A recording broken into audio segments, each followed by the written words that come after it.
So we're now on the top of Tezayin at base, and we're trying to figure out what do we do with the extra space of 3 tvachim in the orech of the aron, according to Rabbi Meir, after you put the luchos inside. Teimem chatzi tefach kosa. Now we have to keep in mind that the aron had a certain thickness. The wall of the aron was a half a tefach.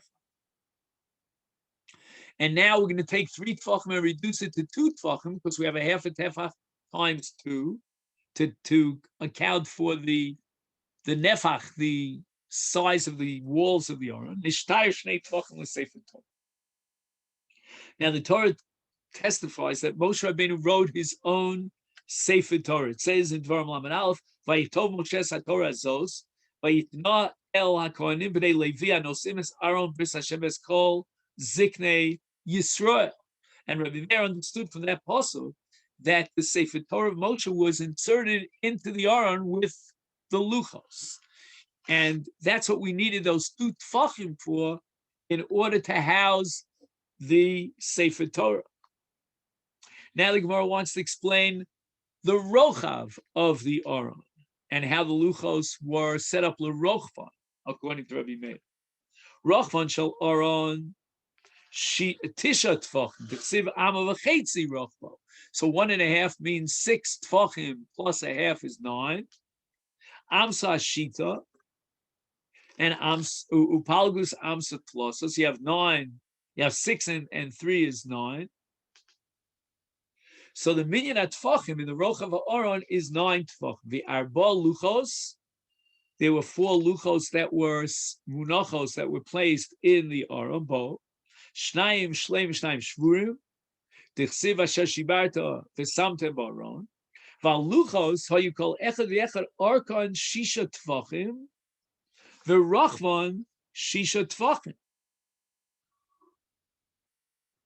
Now, if each one of the luchos was 6 tefachim by 6 tefachim, as we explained earlier on Aleph, then you're talking about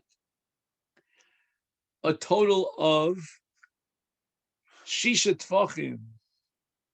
Kol echad v'echad is 4, and there were 4 luchos. Is 4 times 6. So how do we work this out? I mean, we're talking about the rochav of 9.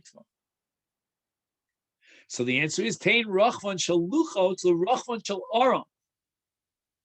In other words, the length of the luchos was situated, which is then 6 tefachim, on the rochav, which is the 9 tefachim part.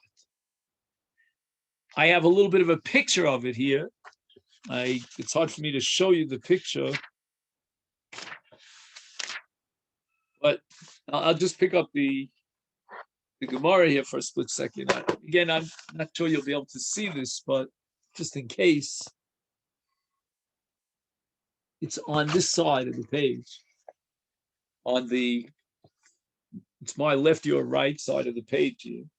And what you'll see is that the Aron was on this side. It was 9 tefachim, and what they put is each one of the luchos, which were 6 tefachim in width, was situated on its side. So if you were looking at the Aron from, let's say, from your left to your right or right to your left, you would see each one of the tablets that was stretched out 6 tefachim. Now, we said that you have 9 tefachim on the rochav, so now you have an extra 3 tefachim. So the Gemara says, and what was the 3 tefachim? It's number 1, chatzi tef mikan lekosel zeh, v'chatzi tefach lekan ovi kosel zeh. So you have the 2. I mean, actually, we go vertical on both sides, the left and the right. So that's a half of a tefach, and that equals to 1 tefach. So now you're left with 2 tefachim in this direction. L'shilut makom sefer Torah shemuna, to give a little more airspace for the sefer Torah.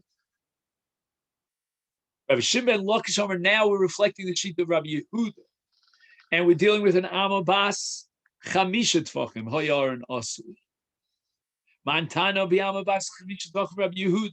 Rabbi Shimon Luck is coming to explain Rabbi Yehuda Shita, and now we'll make the same calculations over and again, but we're assuming the Amma in the Aron, because the Aron is one of the Kalim, which going to Rabbi Yehuda is going to be measured by the Amma of 5 Tvachim.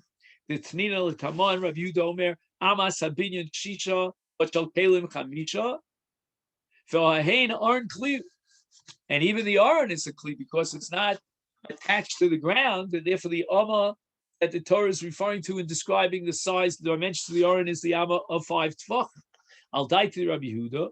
Do Amar de Amar be Amma shel Chamisha Tvachim haya Arko asui Shnei Masar Tefach uMechza. Now we're going to get a calculation of 12 tefach and a half. Why? The siv amasayim v'chetzi arko. So we have now 2 amos and another half of an amma, and each am is 5. That's 5 plus 5 is 10, and another half. That's going to give me 12 and a half. Right, 2 and a half is half of 5. Amsa chamsha v'amsa chamsha. And Palgusa Amma is Treu Pal. So we end up with 12 and a half Tefa. Now, Arba Luchos Hayisham, Shnaim Shleimim, Shnaim Shvurim, Dechsiva Sheshibata V'samta B'Oron, Baluchos Hayikol Echa V'Echad Arba, Arkon Shisha Tvachim, V'Rachman Shisha Tvachim, and that we explained already above.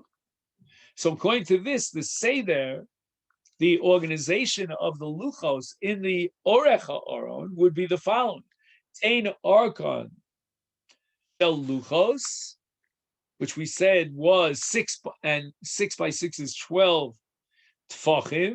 Li arko shel aron, which we said was 12 and a half tfachim. V'nishtayr sham chatzi tefach in the orech ha aron. So the cheshbon is that there's a half a tefach that is left over. Now, there are 4 etzbos to a tefach, so we're talking about 2 etzbos.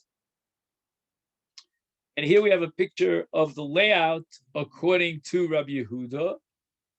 And you've got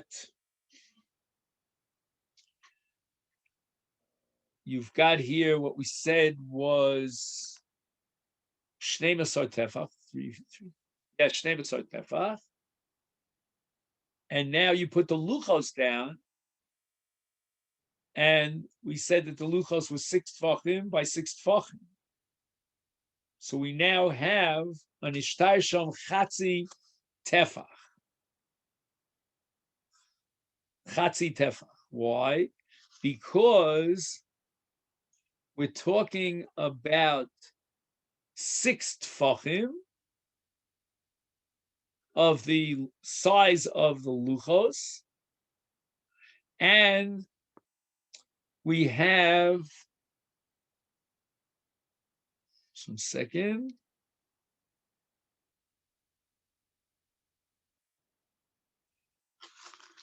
Oh, just 1 second. Chatzi tefach. Oh, excellent. We have a chatzi tefach. Is therefore tain etzba lekosel. Chatzi tefach we say was 2 etzbos. It's chatzi is etzba kosel mikan, and that's what we have. Now we get to the rochav of the aron according to Rabbi Yehuda, and that is, again, if you imagine that the aron is tilted onto the side, so we had the 12 and a half orech, which again, it's a little bit counterintuitive. It confuses us because once the aron is on its side, then you have 3 times 4 is 12 plus another half on the bottom line, and now you have 7.5 on the top line. Why? Shiva tvachim umechta d'chsiv amma v'chetzi rachma. Now we're going according to Rabbi Yehuda. The amma is chamisha and palgus amsa, and we have another half an amma.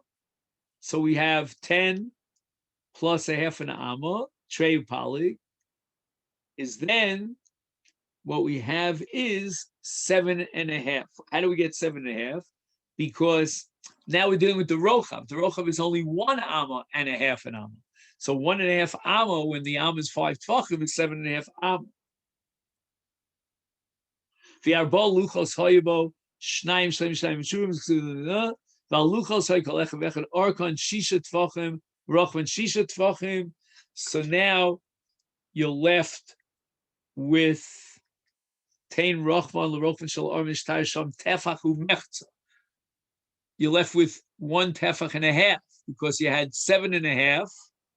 5.5 of 5 is 7.5, and you have the rochav of the luchos are 6 tefachim, so you're left with 1.5 tefach of space. Now you have to subtract etzba lekosov mikan, etzba lekosov mikan. So you have to take off 2 etzbos, which is a half of a tefach. And what you're left with, therefore, is a chatzi tefach mikan v'chatzi tefach mikan l'shilut. So that's going to give you the extra aspect.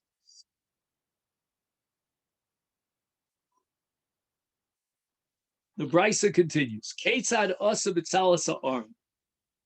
Here we have machlokes between Rabbi Chanina and Reish Lakish about how the aron was made. Rabbi Chanina amar shalosh tevos aso shtayim shel zov v'acha shel eitz. So there were 3 boxes, so to speak. The larger box was made of pure gold. The middle box was made of wood, and the top box, which was the smallest box that went inside, was made of gold. Nosan shel zov b'shel eitz. So he places the aron of zov into the aron of eitz. So it's not the way I said it before. So we're starting with the aron of eitz, and now he's placing inside the aron shel eitz. He's placing the aron shel zahav. So it means that now the aron of eitz is mitzupa mibifnim, right? It's so to speak coated with gold on the inside, and then nasan es aron shel eitz bitoch shel zav. Now he has the largest box, which is made of gold, and he takes the aron shel eitz, which has inside of it an aron shel zav, and he puts it into the aron shel zav. Now it's mitzupa mibachutz. Tichsiv b'tzipiso so zahav tahar mibayis umichutz titzapena. So the Gemara asks, Ma Talmud Lomer titzapena. At the beginning of the pasuk it says v'tzipisa. So why did the pasuk have to, in a redundant way, add the word v'tzipisa? I'm sorry, titzapena. Lahavi sfasal yona, that the top layer of the middle aron, right? The middle aron turns out to be now the one that's made of wood, and there's a top layer of gold covering it on top. However, that's the shita of Rabbi Chanina. Reish Lakish Amar, Teva achas aso. There was only 1 box, and it was made of wood. Vitzipo, and it was coated with gold. Tichsiv vitzipisa oso, in Lashon Yachid, there's only 1. Zav, tahar, mibayis umibachutz. So the Torah nowhere indicates that there was a requirement of making 3 aronos. There was only 1 aron. The Gemara asks, "Ma tamalov titzapena." We have the extra word titzapena, Rav Pinchas lahavi bein neser leneser. In other words, the aron was made up of different boards, and there were spaces between the boards, and they filled in those spaces with zav. Ketzad hayu aluchos ksuvim. Now we're talking the Aseres HaDibros, and again, we're going to have 4 different opinions about how the Aseres HaDibros were engraved on the luchos. Rabbi Chanina ben Gamliel omer chamisha aluach zeh v'chamisha aluach zeh. There were 2 different tablets. Each one had 5 dibros. And in the commentary here of the base Elokim of the Mabit, he says that we would separate the two sets of luchos, two sets of dibros, because the first five are ben odom l'makom, and the second are ben odom l'chavera. So to make avdollah between the two, they put them on two different tablets. And Rav Chanina derives this from Yehod Tsiv, from the pasuk in Dvarim, Perek Dalit. We'll read the pasuk; it's going to come up again and again. It says, "Vayaged lachem es briso asher tziva eschem lasos aseres advarim vayichtavem al shnei luchos avonim." And it says here, luchos avonim. Why did it say luchos avonim? That seems to be absolutely redundant, because it says shnei avonim. Why do you have to say shnei luchos avonim? The answer is that the extra shnei luchos avonim is coming to teach us that chamisha luach zev, chamisha luach zev rabbanan amri. They disagree. There's a second opinion. Asar al luach zev, asar luach zev. All asar sadivus are written on both luchos. And where do we derive this from? From Mihah, who did the same pasuk that we quoted before. Vayaged lachem es briso asher tziva eschem lasos aseres advarim. So that pasuk is at the beginning of Dvarim in Perek Dalet. And then if we fast forward to Perek Yud, it says, Vayichtoves haluchos kamishpat harishon es aseres advarim. And why did the Torah have to again repeat itself that you should write the aseres advarim on the luchos? Asar luach zev al asar luach zev. So there was no separation between the first five and the second five. They were all written on one luach. Rav Shimon Yochai Omer, Esrim aluach zev, Esrim aluach zev. No, it's basically he learns from the pasuk, as we saw before in the Rabbanon, that you need all aseres hadvarim, but right, all aseres hadvarim on each luach.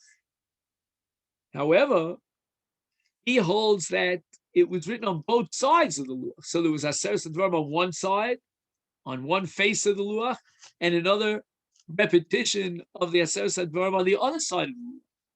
Here's a whole discussion how that's possible. Right? It doesn't say vayichtavem al luchos avonim, but al shnei luchos avonim. Again, double it up. That esrim al luach zev, esrim al luach zev. Now we have a fourth opinion. Rabbi Simai Omar, arboim al luach zev, arboim al luach zev. In other words, you're looking at a cube. That's not how we usually envision the luchos. And a cube has four sides to it, and the aseres hadivros had to be written on each one of the four sides. So 4 times 10 is 40 on each one of the luchos. The Chsiv, it says in Shmos Lamed Beis, Vayifan vayered Moshe min ahar u'shnei luchos ha'edus b'yodo luchos ksuvim mishnei avrem mizeh u'mizeh heim ksuvim. In other words, besides the luchos being written on two sides, there's also, in addition to Mishnei Avrehem, it's also Mizeh u'Mizeh Ksuvim. So the Mizeh are adding another two sides. So when it says in the pasuk, right, Mishnei Avrehem, it means on these two sides, and now it says Mizeh u'Mizeh to add the other two sides, totaling 40, and that's called Tetaroga.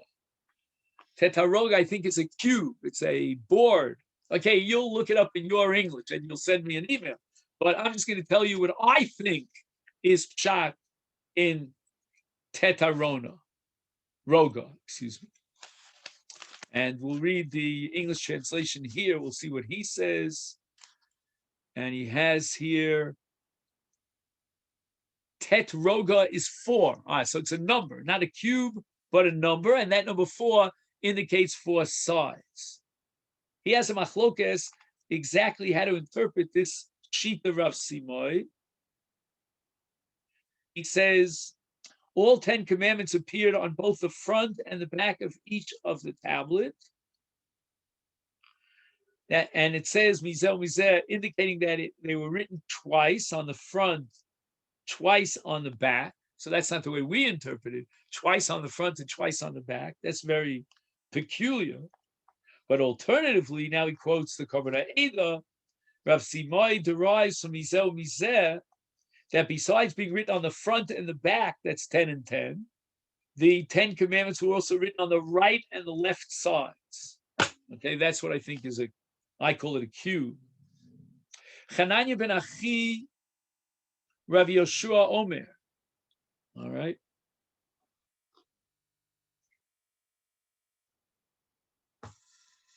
He's the nephew of Rabbi Yeshua.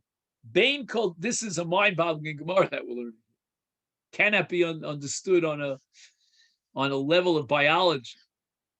He says, Bain called Dibur b'Dibur, between each one of the Aseres HaDibros that were inscribed in the Luchos, were written all the mitzvahs HaTorah that belong to that Dibra. Diktu Keha, the logic, in other words, the principle, the underlying principles, Osio Seha, in other words, if it's Chaser or Yaser, Shel Torah. Tichsiv. Now we're basing ourselves on a pasuk in Shir Perkei. Yadav Galilei Zahav Mimulayim B'Tarshish. Tarshish is a reference to the Great Sea, Kiyama Rabbah, and Kshem Shayama Gadol Malayim Mimeim B'Dagim Kachayo Luchos Malayim B'Mitzvos HaTorah. Like the sea is full of fish, the Dibros, the Aseres HaDibros, were full of the Torah itself, all the mitzvahs of the Torah. But Shimon Lakish, Kadhavi Moti Hadain Kroya, when he came to learn this pasuk, Havi Omer, he would say, Yafa, again, this is the pasuk in Shir Shirim, Yafa limadati limdani Chananya ben Achi Rabbi Yeshua, the way he transmits the learning of Rabbi Chananya. Ma'ayom hazeh bein gal gadol legal gadol galim ktanim, just like in the Great Sea, which is called Tarshish. There are high waves and low waves. Kach bein kol dibur b'dibur, which are again being being compared to the galim of the Yam, is diktu kevel siyaseh Torah, are all the diktukim and the osios of the Torah, which are nimshal, they're compared to the Gali Hayam, the Gdolim and the Ketanim.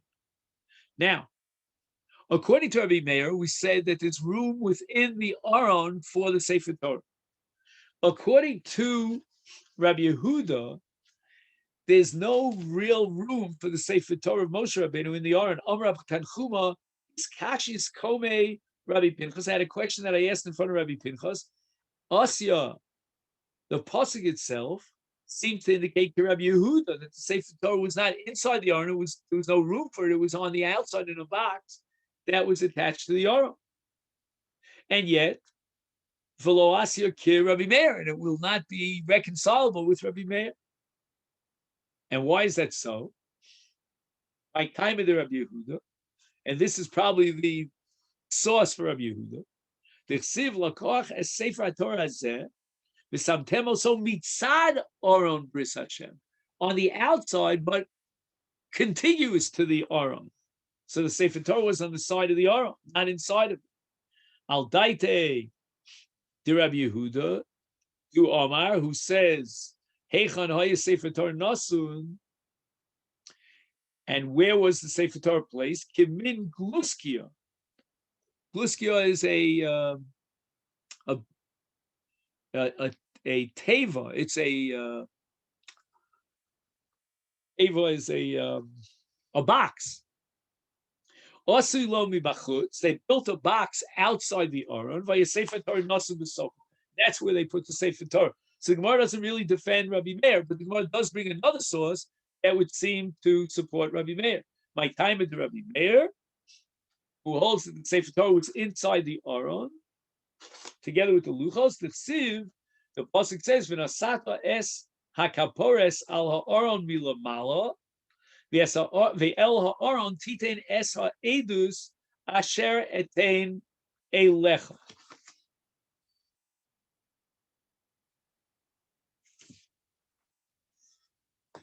So the pasuk says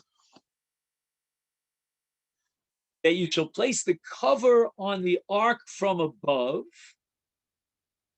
and into the ark you shall place the testimony, which means the luchos haedus, that I will give you. And now the Gemara is understanding that according to Rabbi Meir, it must be that the phrase edus is a reference to the Sefer Torah that was written by Moshe Rabbeinu. And the Torah is teaching us, and the pasuk is requiring that this Sefer Torah of Moshe be placed inside the Aron. Al daite de Rabbi Meir, Damar ein mukta mucha betorah. So we're going to have to switch around the order of what's going on over here, because if they put the kapores on top of the Aron, how could they afterwards put the Sefer Torah into the Aron? It's already sealed. Ella, but rather you read it in the following way: V'el ha'aron titein es ha'edus asher etein elecha. At first, they should put the Sefer Torah into the Aron, and then v'achakach v'nasatas ha'kaporos al Aron v'lam. Then you could cover up the Aron. Right? Pinchas b'shem Reb Shimon looks at Torah shenosan lo HaKadosh Baruch Hu l'Moshe nitna lo eish levana charutza b'eish Torah. The Torah that was given to Moshe was given to him white fire inscribed with black fire. And he writes here in the footnote that black letters were on a white background, like the writing of our Sefer Torah. And he quotes here the Pnei Moshe that this is all a metaphor to express the profound spiritual nature of the Torah. It lacks physical substance. It's got great energy and brilliance.